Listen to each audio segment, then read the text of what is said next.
Un saludo fraternal a todos los que sintonizan. Es un placer llegar a ustedes por este medio para compartir algo más de la bendita palabra del Señor. Estamos con el tema viviendo en el poder del Evangelio y estamos considerando el tema de la espiritualidad cristiana en base al libro de Efesios. Ahora, las demás epístolas de Pablo fueron escritas respondiendo a ciertos problemas que habían surgido en las iglesias. En Tesalónica, algunos estaban dejando sus trabajos para esperar la venida del Señor, y Pablo tuvo que tratar con esa confusión. En Corinto había un montón de desórdenes. En Gálatas habían caído en el legalismo, etcétera. Pero Efesios, bueno, en Éfeso parece que no había problemas graves que mencionar. No fue una iglesia perfecta, pero las cosas andaban relativamente bien. De manera que Pablo pudo volcar su atención no a aspectos y errores y pecados, sino a una exposición amplia de la riqueza del Evangelio, y lo hace de manera espectacular. Así que vamos a ir viendo este tema acerca de la espiritualidad cristiana para primero decir que la vida cristiana, la espiritualidad cristiana se marca en una nueva creación, Y en Efesios capítulo 1, el verso 1, Pablo comienza su carta con estas palabras: Pablo, apóstol de Jesucristo, por la voluntad de Dios, a los santos y fieles en Cristo Jesús que están en Éfeso. Observen, hermanos, que el creyente vive en dos sitios. Pablo menciona que están en Cristo Jesús y están a la vez en Éfeso, la capital de la provincia romana de Asia. Éfeso era un importante puerto comercial, y todo cristiano tiene dos hogares: vive en Cristo y vive en este mundo. Tiene su hogar en lugares celestiales como también en lugares terrenales.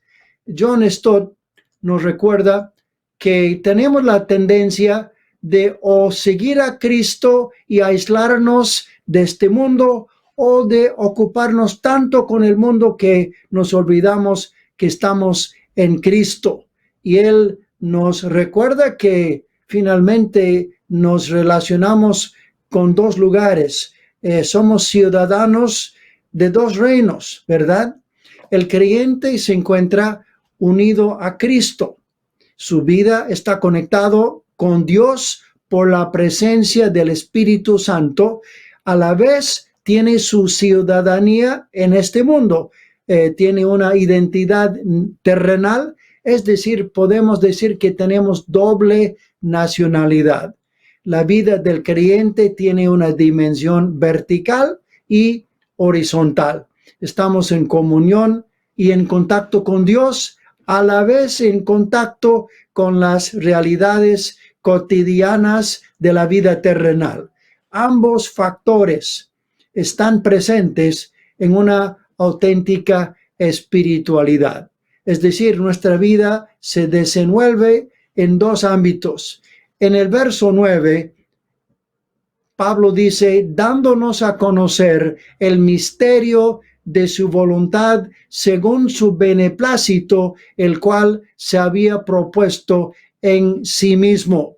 ¿En qué consiste este secreto que Dios ha dado a conocer? El verso 10 dice: de reunir todas las cosas en Cristo en la dispensación del cumplimiento de los tiempos, así las que están en los cielos como las que están en la tierra. Me parece que este es un verso al cual no hemos prestado mucha atención. ¿Cuál es la meta de Dios? ¿Cuál es la meta de Dios? Si la meta final, algunos tal vez o a veces, a menudo enfocamos el hecho de que un día nos iremos al cielo. Un día nos iremos al cielo, pero este verso nos dice, nos habla del propósito de Dios de reunir cielo y tierra. No de solo unir a los creyentes en el cielo, lejos de este mundo, habla de reunir cielo y tierra. Claro, el pecado ha producido una desconexión. El pecado siempre separa, divide, fragmenta, descompone, crea desunidad, discordia, quebrantamiento, destrucción. Y nuestros problemas surgen de la desconexión que hay entre el Creador y la creación. Pero Dios ha propuesto volver a unir, restaurar. La palabra que utiliza Pablo en Colosenses es la palabra reconciliar. El plan de Dios desde el principio es que el cielo y tierra sean uno, es decir, unidos. Pero alguien dirá, bueno, yo pensaba que íbamos a dejar este mundo tan arruinado para irnos a disfrutar de la gloria del cielo. ¿Acaso nuestra morada eterna no es con Cristo en la casa del Padre? Es cierto, hay una morada eterna, pero observen nuevamente este verso. El propósito de Dios no es destruir este mundo, es unir cielo y tierra. Es traer el reino de Dios o el reino de los cielos a este mundo. Es librar este mundo de la maldición del pecado, llenarlo con su gloria y convertirlo en un lugar de belleza, abundancia, justicia y paz. Romanos 8:21. La creación misma será libertada de la esclavitud de la corrupción. La creación va a experimentar la liberación de esa esclavitud. Ahora, la Biblia no comienza con y termina con, bueno, no comienza con la caída y termina con juicio, más bien comienza con la buena creación de Dios. Efectivamente hubo una caída, pero termina con cielos nuevos y tierra nueva. Comienza con una preciosa y hermosa creación, pero después de la caída, el pecado no termina teniendo la victoria en esta creación, sino el propósito redentor de Dios, y la historia termina con una nueva creación. La última escena no es que vemos a gente subiendo al cielo, vemos al cielo bajando, la nueva Jerusalén descendiendo del cielo. Y a lo largo del Nuevo Testamento, la esperanza cristiana no es escaparnos al cielo, sino la restauración de la creación de Dios, una nueva creación, una tierra restaurada. Y cuando oramos, venga tu reino, hágase tu voluntad, como en el cielo, así también en la tierra, estamos pidiendo eso. Estamos pidiendo que Dios cumpla su buen propósito de llevar a cabo su voluntad, que es bendición aquí en la tierra. Ahora pensemos un momento de la creación. Dios creó al universo con el poder de su palabra, pero cuando creó al ser humano, lo hizo de una manera diferente. ¿Se acuerdan cómo lo hizo Dios? No usó el poder de su palabra, no dijo, sea un ser humano, más bien se ensució las manos, si podemos hablar en ese sentido, tomando tierra del mundo, la tierra que había formado, hizo una estatua de barro, y luego Dios se acercó y sopló a sus narices su propio aliento. Y la Biblia dice que fue el hombre, llegó a ser un ser viviente. Así que el ser humano es una combinación del polvo de la tierra y el soplo de Dios.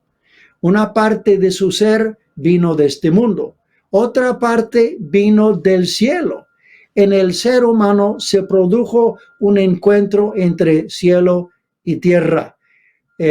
Nuestra humanidad es una mezcla interesante, parte celestial, parte terrenal.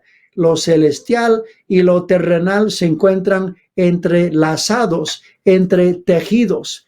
Lamentablemente, la caída fue un rechazo de la dimensión celestial de nuestra existencia, y el ser humano se volcó hacia lo terrenal y se volvió esclavo de sus deseos y apetitos. En cierto sentido, el Evangelio trae una restauración de lo que perdimos en la caída y restaura la vida espiritual. El gobierno amoroso de Dios en el ser humano restaura la imagen de Dios en nuestra persona. Pero para llevar a cabo este plan de redención, Dios hizo algo asombroso. Sucedió el milagro de la encarnación. La encarnación, y la Biblia nos dice que el Verbo fue hecho carne. La misma materia de lo que están hechos nuestros cuerpos, carne. El mismo término humano viene de la raíz latina que significa tierra. Esa fue la materia prima que el Creador usó para crearnos, y el asombroso milagro de la encarnación es que no solo el ser humano está hecho de polvo, ahora también Dios está hecho de polvo. El Verbo se hizo carne, ¿no? Dios asumió esta humanidad hecha de polvo como la que tenemos nosotros. No solo visitó a nuestra raza, sino que llegó a ser parte de ella. Así que en Cristo se ha producido una reconexión entre cielo y tierra. En su persona existe la unión de la divinidad y la humanidad. Efesios 1:10 nos habla de eso, ¿verdad? La reconexión ya comenzó. Ya vemos que en Jesucristo lo divino y lo humano se vuelven a unir. La Biblia nos habla de que es su propósito reunir ahora todas las cosas en Cristo. ¿Cuáles cosas? Las que están en los cielos y las que están en la tierra. El propósito de Dios es volver a conectar. Claro, lo divino y lo humano se unieron en Jesucristo. La conexión entre cielo y tierra ya comenzó. La encarnación fue el principio. Y Dios está en el proceso de restaurar su creación, y habrá una nueva creación. Pablo, es decir, Pedro, habla de esto cuando menciona en Hechos 3:21 la restauración de todas las cosas. La restauración de las cosas. Así que aquí vemos los alcances asombrosos de la encarnación y la redención de Cristo. Jesús es plenamente Dios y plenamente hombre. En él se produce la unión de cielo y tierra. En él comienza la nueva creación en la cual cielo y tierra se unen eternamente. Si estamos en Cristo, estamos participando ya de manera real de esta nueva creación. De modo que si alguno está en Cristo, dice Pablo, nueva criatura, nueva creación es. La bella creación original, que una vez fue nuestro hogar, queda restaurada en la persona del encarnado Hijo de Dios. La cruz de Cristo acabó con nuestros pecados, y esa cruz, podemos decir, se convierte en el árbol de vida. El árbol que ahora nos ofrece vida eterna. Aquí se produce el renacer del paraíso, el comienzo de la nueva creación. Cuando María se topó con Jesús, con el Cristo resucitado en el jardín después de la resurrección, ella pensó que era el jardinero, ¿no es cierto? El hortelano. En un sentido lo era. El primer jardinero nos dejó fuera del paraíso. El segundo, el Señor Jesús nos va a hacer volver. Jesucristo es el postrer Adán, es quien restaura el paraíso. En Jesucristo hay una recuperación del paraíso de Edén. Uno de los términos que la Biblia usa para describir lo que hizo Cristo es la palabra redención. Nos habla de una redención y nos dice en Efesios capítulo 1:10 que todas las cosas quedan reunidas en Cristo, dándonos a conocer este propósito de reunir todas las cosas en Cristo, las que están en los cielos y las que están en la tierra. En el verso 21 nos habla de que todas las cosas ahora se encuentran bajo sus pies. Es decir, Él ha obtenido señorío sobre la totalidad de la creación de Dios. Así que el Redentor ahora está situado en un lugar de supremacía para llevar a cabo su propósito de restaurar todas las cosas, ¿no? Ahora, esta palabra que encontramos aquí en el verso 20, lo vamos a leer, la cual operó en Cristo, resucitándole de los muertos y sentándole a su diestra en los lugares celestiales, sobre todo principado y autoridad y poder y señorío, y sobre todo nombre que se nombra no solo en este siglo, sino también en el venidero, y sometió todas las cosas, ahí está la frase, todas las cosas bajo sus pies, y lo dio por cabeza sobre todas las cosas a la iglesia, la cual es su cuerpo, la plenitud de aquel que todo lo llena en todo. La frase, todas las cosas bajo sus pies, en realidad viene del Antiguo Testamento, viene de Salmos 8, el verso 6, donde la Biblia dice, le hiciste señorear sobre las obras de tus manos, todo lo pusiste debajo de sus pies. Está hablando de la creación, Génesis 1, cuando Dios puso al ser humano para señorear, para ejercer dominio. El plan original fue que el ser humano gobernase este mundo en nombre de Dios, y el Creador puso todas las cosas bajo sus pies, bajo los pies del ser humano. El hombre era rey de la tierra. Aquí está el ser humano para llevar a cabo la voluntad de Dios en este mundo. Sin embargo, ¿qué pasó? El rey perdió su corona. Él perdió, el ser humano dejó de someterse a Dios y se sometió al enemigo, y perdió ese lugar de señorío que había tenido, ¿no? Así que entró el pecado, entró lamentablemente la maldición. Así que vivimos en un mundo que sufre los efectos de esa caída y de esa maldición. La creación no está bajo control como antes. Hay terremotos, tsunamis, huracanes, volcanes, inundaciones, fieras que nos atacan, etcétera. Hay plagas, pestes, enfermedades, pandemias.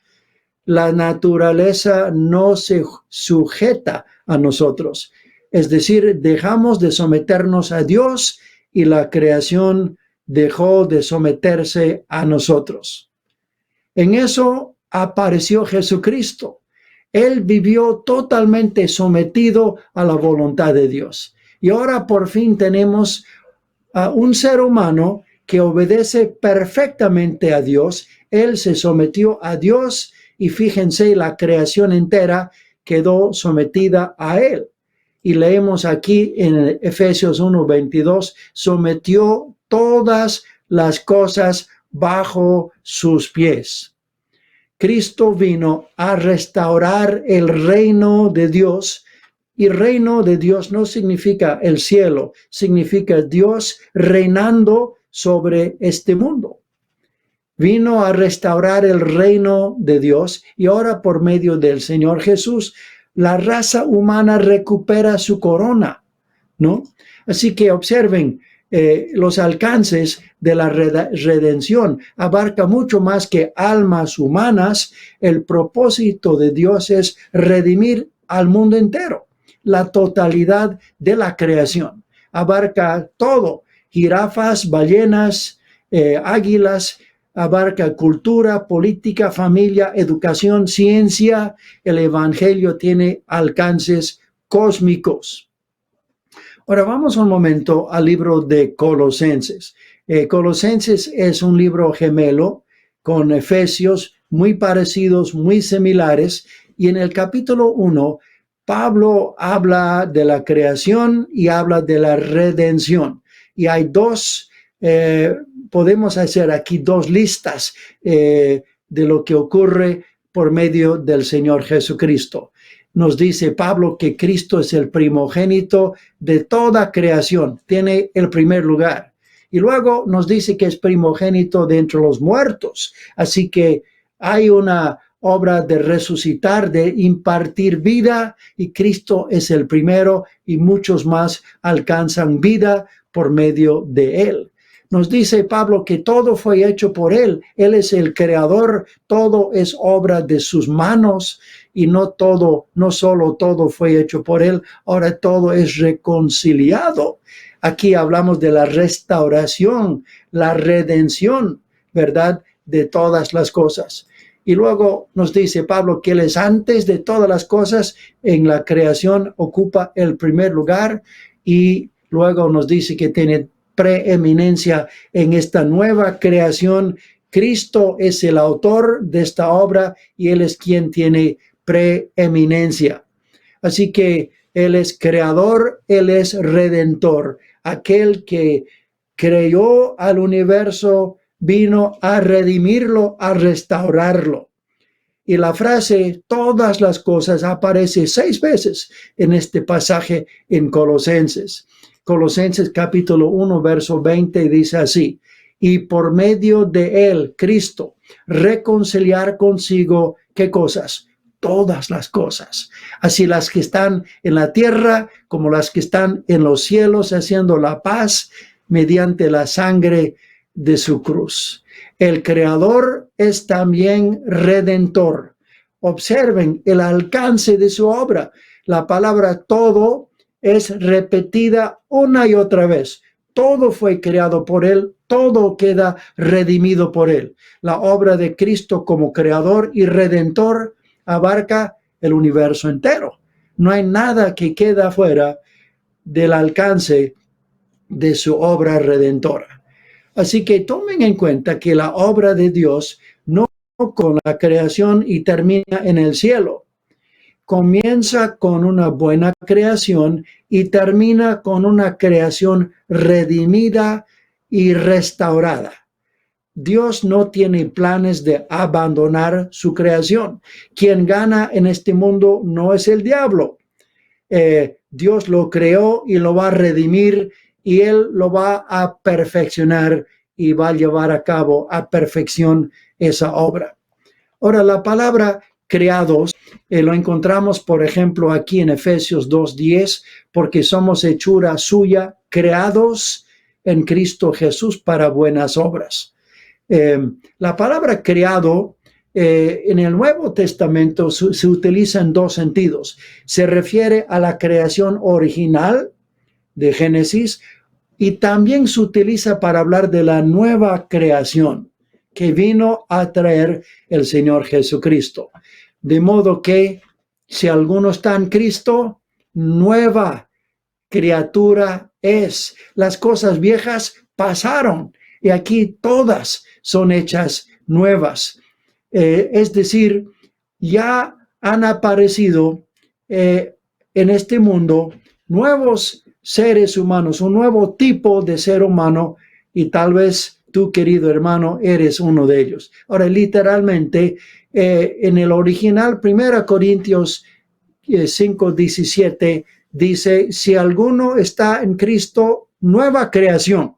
Otra versión dice, si alguno está en Cristo, ha llegado la nueva creación, o lo viejo ha pasado, existe algo nuevo. Y luego al final de la Biblia encontramos esta frase, he aquí yo hago nuevas todas las cosas. Nuevamente la creación es objeto de la obra restauradora de Dios. La resurrección de Cristo fue el comienzo de la nueva creación. Y no es sorprendente que Cristo salió de la tumba a un jardín. María pensó que era el jardinero, ¿no? Bueno, no sorpresa que aparece en un jardín porque Él viene a restaurar a Edén, a hacer florecer este mundo como huerto, como huerta y restaurar todas las cosas. La nueva creación ya comenzó, ya comienza en el creyente. Bueno, comenzando con la resurrección, el creyente participa de eso. Nuestro nuevo nacimiento es el ya de la nueva creación que se manifestará plenamente al final de los tiempos. Efesios capítulo 4, el verso 22 dice, en cuanto a la pasada manera de vivir, despojaos del viejo hombre, que está viciado conforme a los deseos engañosos, y renovaos en el espíritu de vuestra mente, y vestidos del nuevo hombre, creado, ahí está nuestra palabra, creado según Dios en la justicia y santidad de la verdad. La salvación en realidad es una nueva creación. No solo Cristo nos perdonó, sino que nos recreó. El viejo hombre pertenece a la antigua creación. Ya no tenemos nada que ver con ella. Pertenecemos ahora a un nuevo orden de cosas y somos llamados a vivir en el poder del Espíritu a la luz de esta realidad futura que ya llegó a nuestra vida. El Espíritu Santo que resucitó a Jesús de la muerte ahora opera en nosotros. Participamos ya del mundo venidero cuando Dios va a llenar este mundo con su gloria y viviremos en una creación restaurada. Esa nueva creación, bueno, ya llegó a nuestra vida y participamos de ella. Ahora, hay dos aspectos de la palabra mundo que debemos entender. Podemos hablar del mundo, en primer lugar, como un sistema que se opone a Dios, un sistema gobernado por Satanás. Por otro lado, la palabra mundo también se refiere a la buena creación de Dios, la creación de la cual Dios dijo 7 veces que era buena, que era buena. Así que el término se aplica a las dos cosas, el sistema del reino de tinieblas y la buena creación de Dios. El mundo gobernado por Satanás es corrupto. Nos dice 2 Pedro capítulo 1, nos habla de la corrupción que hay en el mundo. Pero la creación de Dios es buena. Dios afirma la bondad de esa creación que es obra de sus manos. El mundo gobernado por el diablo y la corrupción es un mundo bajo el control del enemigo. Pero la creación de Dios, bueno, nos dice que Jesucristo es Señor. Él está sobre todas las cosas. Él dijo, toda potestad me es dada, no solo en los cielos, sino también en la tierra. Cristo es Señor de su creación. En tercer lugar, el sistema que llamamos el mundo es enemigo de Dios. Y no podemos ser amigos del mundo y amigo de Dios. Hay enemistad entre el mundo y Dios. Pero por otro lado, la creación pertenece al creyente. En Cristo somos herederos de esta creación que es del Señor. Ahora, 1 Corintios capítulo 3, escuchen lo que dijo el apóstol Pablo. Así que ninguno se gloríe en los hombres, porque todo es vuestro, sea el mundo. Y claro, ahí está hablando de la creación, ¿no? Sea el mundo, sea la vida, sea la muerte, sea lo presente, sea lo porvenir, todo es vuestro y vosotros de Cristo y Cristo de Dios. Así que interesante la frase. Según este verso, el mundo, ¿a quién pertenece? Bueno, Pablo afirma que pertenece al cristiano. La creación pertenece al cristiano.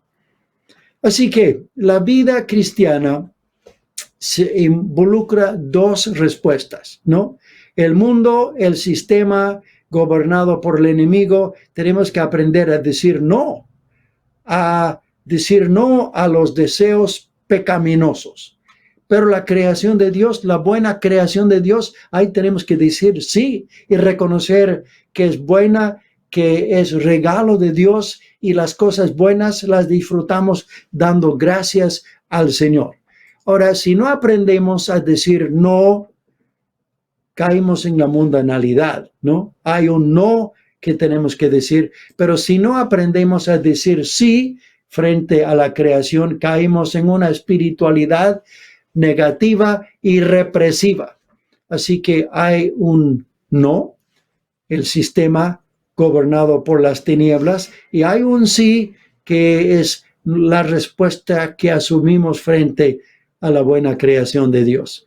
Así que tenemos que aprender a decir no y sí. Necesitamos responder de manera apropiada frente a los engaños del mundo, a la vez afirmar la belleza y la bondad de la creación de Dios. Debemos huir del mundo, pero no del mundo del cual Dios dijo 7 veces que era bueno, ¿no? Así que nos desenvolvemos en un mundo donde tenemos que resistir las presiones del mundo, pero tenemos que reconocer que esta creación hecha por Dios es buena y hay cosas buenas que recibimos con gratitud. Así que la espiritualidad cristiana no apunta a volvernos seres místicos y raros. Implica, bueno, no estamos para practicar una super espiritualidad pisando nubes y viviendo en el séptimo cielo, andando, buscando visiones y experiencias de éxtasis a cada paso. No, significa pisar tierra, vivir con Cristo en medio de las realidades de esta vida terrenal. Es decir, aceptar nuestra humanidad como algo noble y digno, rechazar la dicotomía entre secular y sagrado y reconocer que toda la vida es sagrada cuando se la vive con Cristo en el corazón. En 1 Corintios capítulo 10, verso 31, Pablo dijo, si pues coméis o bebéis o hacéis otra cosa, hacerlo todo para la gloria de Dios. Comer, beber, otra cosa, lo que fuera, podemos hacer todo para la gloria de Dios. Así que no solamente las actividades en la iglesia, no solamente alabanza, Biblia, oración y prédica glorifican a Dios, comer, beber y trabajos y deportes, podemos también honrar a Dios en toda actividad lícita, ¿verdad? Así que Pablo afirma la dignidad del matrimonio, ¿no? Él comenta acerca de este tema en Efesios capítulo 5. Él afirma la dignidad de la familia. Capítulo 6 habla de esa parte. Él afirma la dignidad del trabajo y nos dice que el trabajador debe realizar su labor como para Cristo. Está sirviendo al Señor. En cualquier ocupación secular se convierte en un servicio sagrado cuando lo hacemos para honrar al Señor. Así que la encarnación refuta la idea que la santidad signifique una negación de los placeres materiales creados por Dios. Claro, hay placeres pecaminosos, pero esos placeres pecaminosos son un abuso de los buenos placeres creados por Dios. Toda buena dádiva desciende de Dios, ¿no es cierto? El diablo no creó ningún placer, solamente distorsiona los buenos placeres hechos por Dios. Cristo vivió una vida santa y la vivió en un cuerpo humano. Asistió a matrimonios, trabajó en una carpintería, disfrutó de cenas y fiestas, navegando por el lago, jugando con niños, es decir, vivió plenamente una vida humana. La espiritualidad cristiana no significa huir de la creación de Dios. Debemos huir del pecado, de la lujuria, de la codicia, pero no del mundo del cual Dios dijo una y otra vez que era bueno. Nuestro llamado es vivir en la creación de Dios con gratitud, con gozo y santidad. La Biblia dice en Efesios capítulo 5, verso 20, dando siempre gracias por todo en el nombre de nuestro Señor Jesucristo. Dar gracias por todo. El sabor del café, el disfrutar con los niños, el ver un hermoso paisaje, el poder jugar un deporte, son placeres que Dios nos regala en este mundo que es la creación de Él. Y todas las cosas que disfrutamos son motivos para decir gracias, Señor. Son motivos para agradecer al dador de estas bendiciones. Alguien dijo que el alimento no es malo, sino la glotonería. Concebir hijos no es malo, sino la fornicación. El dinero no es malo, sino la avaricia. La gloria no es mala, sino la vanagloria. De hecho, el mal no está en las cosas que existen, sino tan solo en su mal uso. Palabras sabias. 1 Timoteo 4:4, porque todo lo que Dios creó es bueno y nada es de desecharse si se toma con acción de gracias. Todo lo que Dios creó es bueno. Cuidado con rechazar los buenos regalos de Dios. El mundo pecaminoso gobernado por Satanás es un sistema malo. La creación es algo bueno, Dios lo hizo y debemos vivir en ella con gozo y gratitud.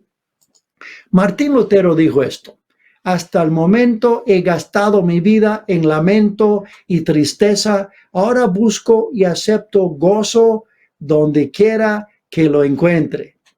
Interesantes palabras del gran reformador Martín Lutero.